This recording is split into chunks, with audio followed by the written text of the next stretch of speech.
الحمد لله نحمده ونستعينه ونستغفره ونعوذ بالله من شرور أنفسنا ومن سيئات أعمالنا من يهده الله فلا مضل له ومن يضلل فلا هادي له وأشهد أن لا إله إلا الله وحده لا شريك له وأشهد أن محمدا عبده ورسوله أما بعد فإن خير الحديث كتاب الله وخير الهدي هدي محمد صلى الله عليه وسلم وشر الأمور محدثاتها وكل محدثة بدعة وكل بدعة ضلالة وكل ضلالة في النار. الله تبارك وتعالى وما أرسلناك إلا رحمة للعالمين. رب اشرح لي صدري ويسر لي أمري واحلل عقدة من لساني يفقهوا قولي. محترم حاضرین مجلس، دینی و اسلامی بھائیوں،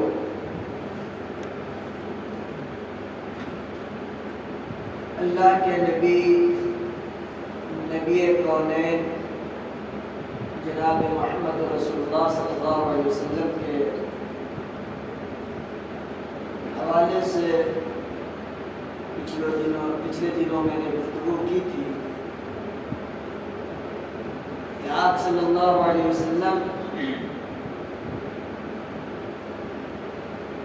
دنیا کے سب سے بہترین خطے میں سب سے بہترین قبیلہ، سب سے بہترین خاندان اور سب سے بہترین گھر میں دنیا کی سب سے بہترین شخصیت کے طور پر تشریف لائے. درود و سلام و اللہ کے آخری نبی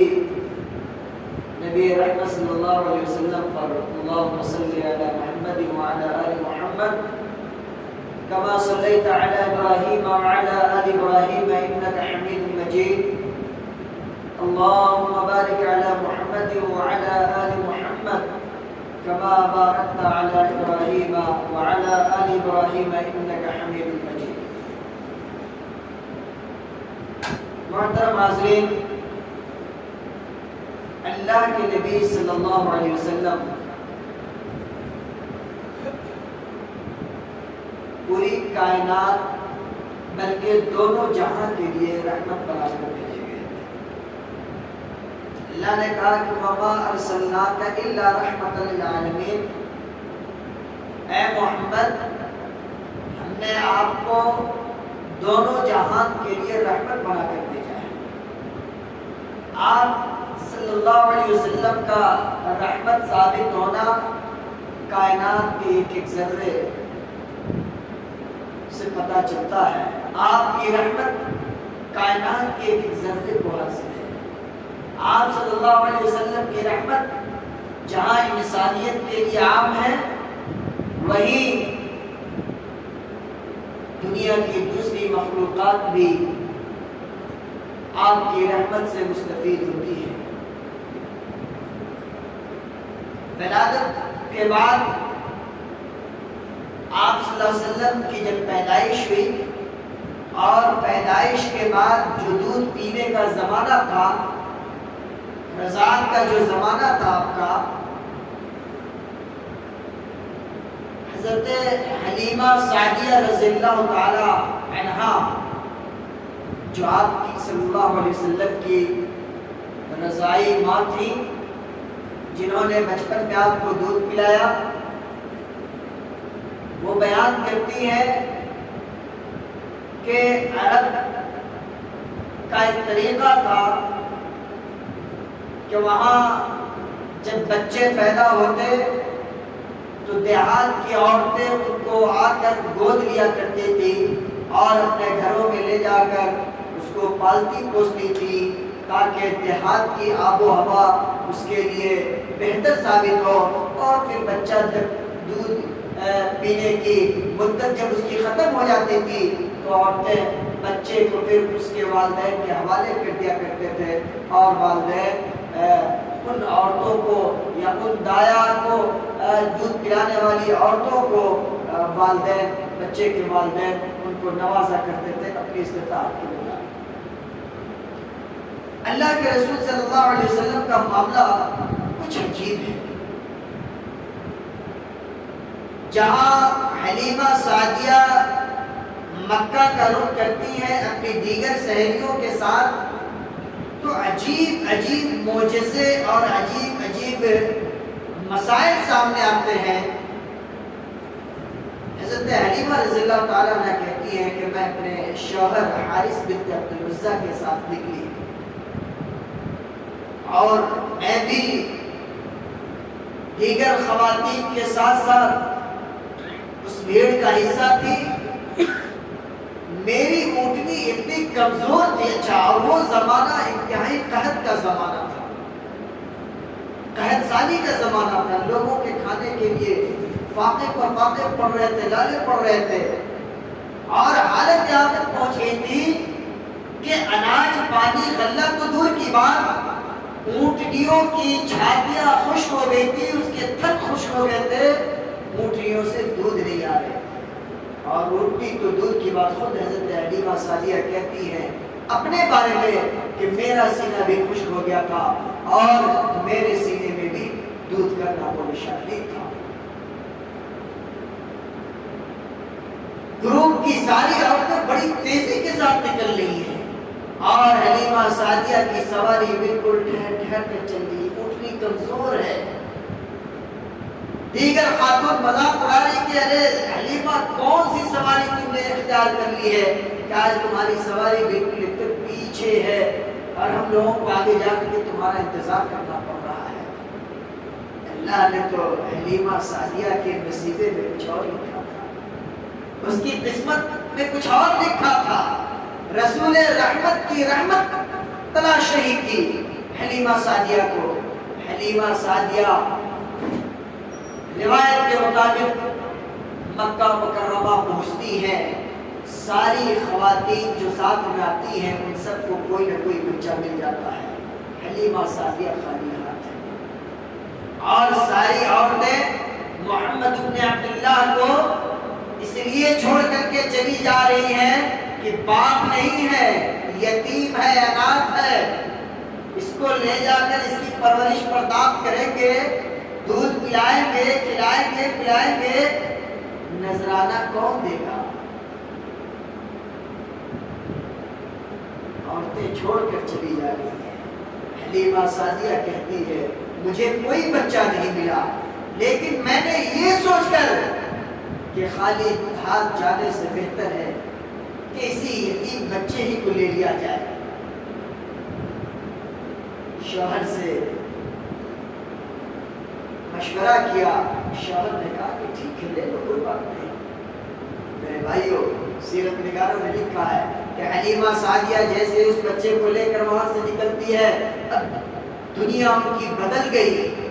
اور سارے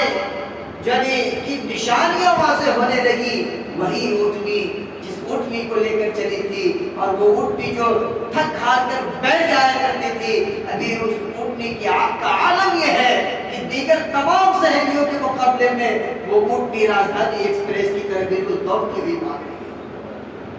عورتیں پوچھ رہی کہ اے حلیمہ کیا یہ وہی اونٹنی نہیں جس پر تم چڑھ کر آئی تھی؟ کہا ہاں واللہ وہی اونٹنی ہے۔ کہا پھر اب اس اونٹنی کی حالت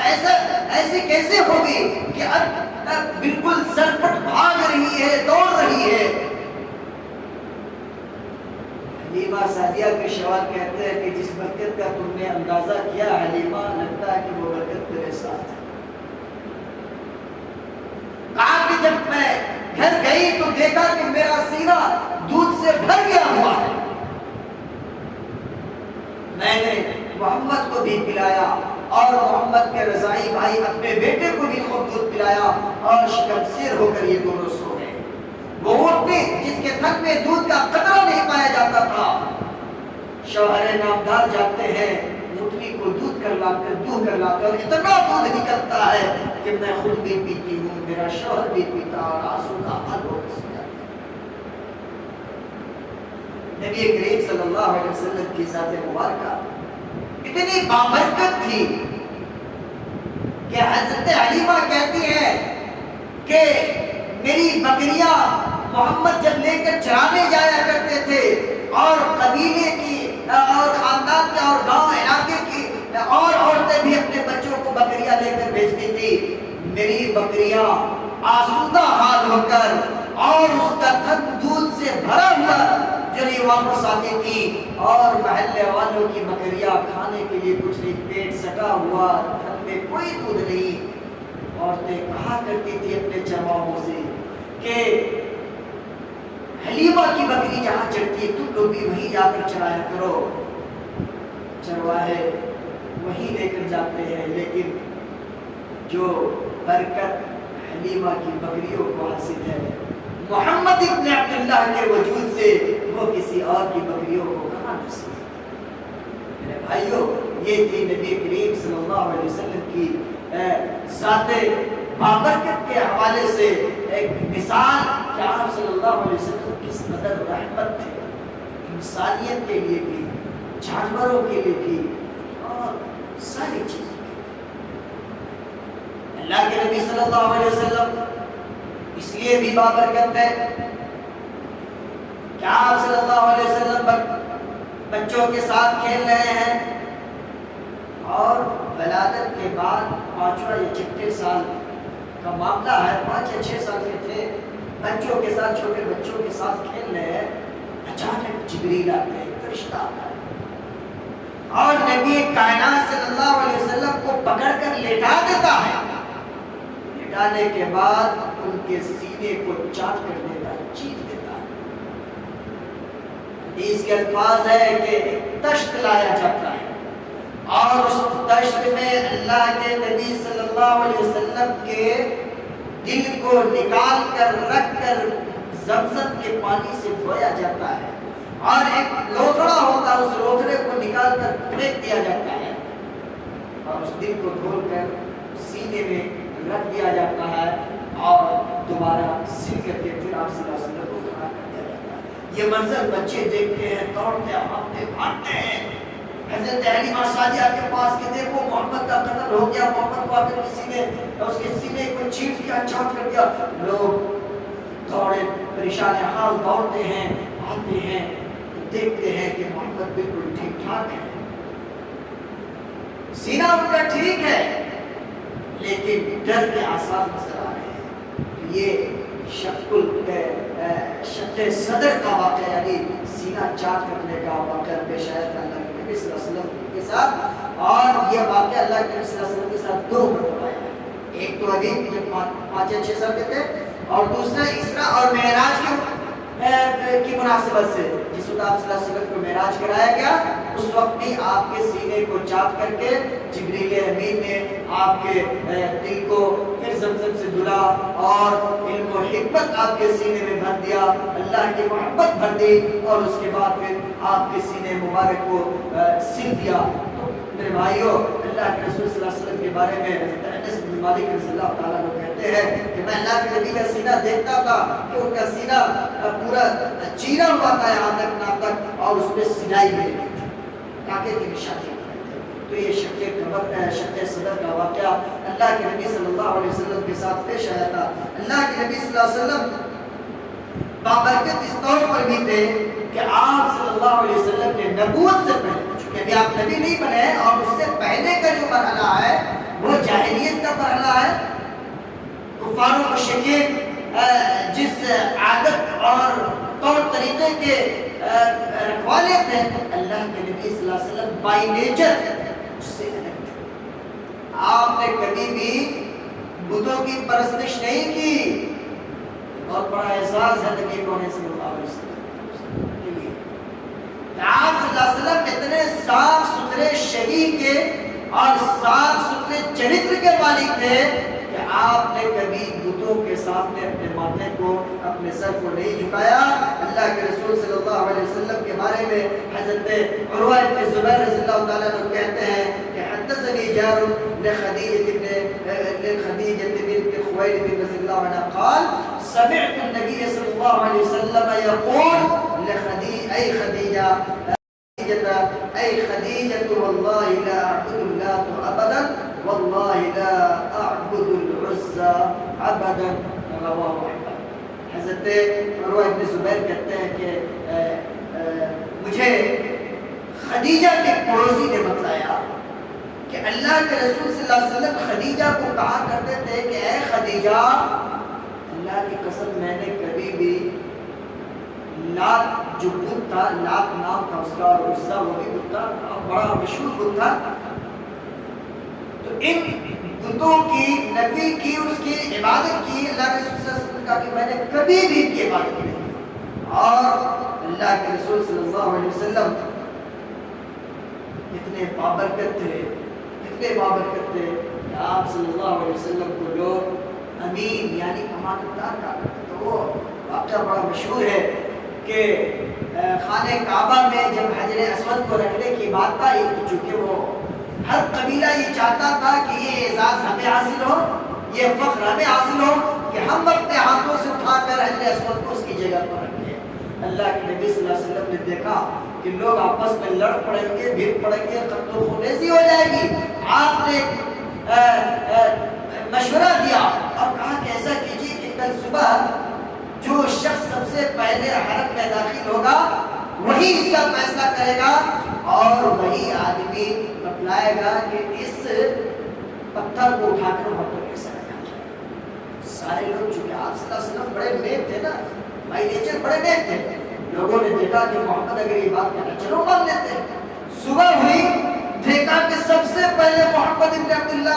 حرم میں داخل ہے. بڑے کچھ لوگوں نے کہا کہ وہ دیکھو امین آ گئے، اب کیا کہنا. جب امین ہی سب سے پہلے آ گیا تو پھر اس کا فیصلہ سبوں کو تسلیم کرنا ہے اور سب لوگ انشاءاللہ ان کے فیصلے کو مانیں گے. آپ صلی اللہ علیہ وسلم نے اس وقت کی دیکھی کتنی دانشمندی سے کام اور کتنی رحمت ثابت ہوئے. آپ دیگر قبائل کے لیے آپ نے یہ نہیں کہا کہ میں پہلے آ گیا تو نہیں پتھر اٹھا کر نہیں، آپ کے ایک چادر منگوایا اور چادر بچھایا اور کہا کہ سارے قبیلے کو لوگ اس چادر کے کولے کو پکڑے اور پتھر کو اٹھا کر اس پر رکھا اور کہا کہ سارے قبیلے کے لوگ چادر پکڑ کر کے چلیے اور اس کو وہاں پر لے چلیے. مقام کعبہ پر لوگ پہنچے اور وہاں پہنچے کے بعد اللہ کے نبی صلی اللہ علیہ وسلم نے پتھر اٹھایا اور اس کی جگہ پر. کتنا بڑا معاملہ ٹل گیا، کتنی بڑی لڑائی ٹل گئی. تو کیا اللہ کے نبی صلی اللہ علیہ وسلم پورے قبائل کے لیے، پورے قبیلوں کے لیے رحمت ثابت ہوئی یا نہیں ہوئی؟ رحمت ثابت ہوئی. آپ صلی اللہ علیہ وسلم کی رحمت کا اندازہ اس سے بھی لگایا جا سکتا ہے کہ عیسائی راہب نے آپ کو پہچان دیا. واقعہ یہ ہے کہ مرتبہ ابو طالب شام تجارت کے غرض سے جاتے ہیں اور جب وہاں جاتے ہیں تو عیسائی پادری آتا ہے اس گروہ میں اور آ کر کے ایک آدمی کو تلاش کرنے لگتا ہے. تلاش کرتے کرتے اللہ کے نبی صلی اللہ علیہ وسلم کے پاس پہنچ جاتا ہے اور کہتا ہے کہ میں نے اپنی کتابوں میں پڑھا ہے، میں نے اپنی شریعت میں پڑھا ہے کہ ایک نبی آنے والا ہے اور اس نبی کی جو بھی علامتیں ہو سکتی ہیں، جو بھی پہچان ہو سکتی ہے، ساری پہچان اس شخص کے اندر پائی جا رہی. دیکھو اس شخص کو یہ جیسے ہی شام میں گھسا یہاں کے درخت جھک گئے اور اس کی تعظیم میں یہاں کے پیڑ پودے جھک کر کے اس کو اہلاً وسہلاً کرنے لگے. یہ جہاں بھی آدمی جا رہا ہے بادل کا ٹکڑا اس کے ساتھ ہے اور اسی طرح سے جس پیڑ کے نیچے جا رہا ہے اس پیڑ کے نیچے کا سایہ اس شخص کی طرف ہو جا رہا ہے. پھر وہ شخص آ کے پر دیکھا اور چونکہ انہوں نے عیسائی پادری نے پڑھا تھا اپنی کتابوں میں کہ نبوت کا جو مہر ہوتا ہے، کہ مہر ہوتی ہے، وہ مہر انڈے کی شکل میں یا سیب کی شکل میں اللہ کے نبی صلی اللہ علیہ وسلم کے اشارے مبارک پر موجود تھا. اس مہر کو دیکھ کر کے انہوں نے پہچان لیا کہ یہ شخص بڑا بہت مرتبے والا آدمی ہے اور یہ امین ہے، امانتدار، یہ نبی ہونے والا ہے. لہٰذا بائی فورسلی اپنے کتاب دلائل کی روشنی میں ابو طالب سے انہوں نے اس عیسائی راہب نے کہا کہ آپ اس بچے کو آگے لے کر کے نہ جائیں، آپ ان کو جتنی جلد ممکن ہو سکے مکہ ان کے گھر واپس بھیج دیں،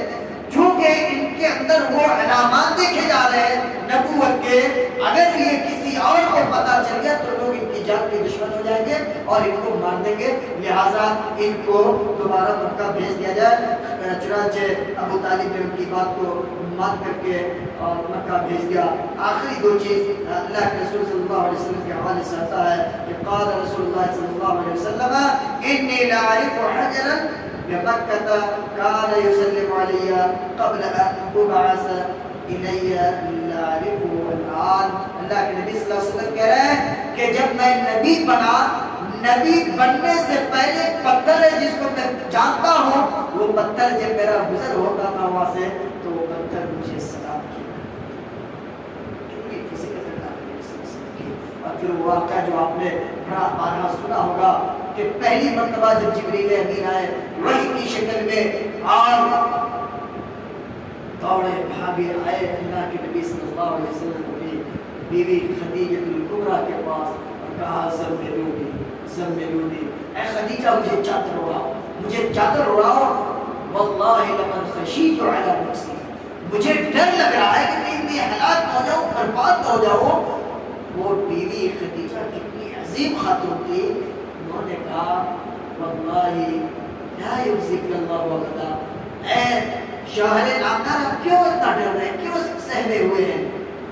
اللہ کی قسم اللہ کو برباد نہیں کرے گا، رسوا نہیں کرے گا، کیوں؟ اس لیے کہ انک لن تصل رحم، آپ رشتہ داروں کے ساتھ خیر کا معاملہ کرتے ہیں، رحم و کرم کا معاملہ کرتے ہیں، وتکسب وتحمل الکل وتکسب المعدوم، اور بے کسوں کا آپ بوجھ اٹھاتے ہیں، غریبوں کا آپ بوجھ اٹھاتے ہیں، بے کسوں کی آپ تعاون کرتے ہیں، وتقر الضیف، آپ مہمانوں کی مہمان نوازی کرتے ہیں، وتعین علی نوائب الحق، اور آپ پیار و مددگار کی ضرورت پڑنے پر حق کے وقت آپ ان کا ساتھ دیتے ہیں، ان کی مدد کرتے ہیں۔ یہ سارے یہ خصلتیں ہیں آپ کے اندر، اور جس کی بنیاد پر اللہ آپ کو کبھی برباد نہیں کرے گا۔ میرے بھائیوں، اس سے پتہ ہی چلا کہ اللہ کے نبی صلی اللہ علیہ وسلم سراپا پوری کائنات کے لیے اور کائنات کے ایک ذرے کے لیے رحمت ثابت ہوئے، نبوت سے پہلے بھی، یعنی نبی بنائے جانے سے پہلے بھی اور نبی بنائے جانے کے بعد تو خیر آپ نبی رحمت ہے ہی۔ آپ صلی اللہ علیہ وسلم کے حوالے سے یہ چند باتیں تھی جو پیش کی گئی دعا رب العالمین سے کہ اللہ رب العالمین نبی اکرم صلی اللہ علیہ وسلم کی محبت ہمارے دلوں میں بیٹھا دے، آپ صلی اللہ علیہ وسلم کی سیرت طیبہ سے ہم سب کو روشنی حاصل کرنے کی توفیق عنایت فرمائے، آمین۔ وآخر دعوانا الحمد للہ رب العالمین، وصلی اللہ وسلم علی نبینا محمد وعلی آلہ وصحبہ۔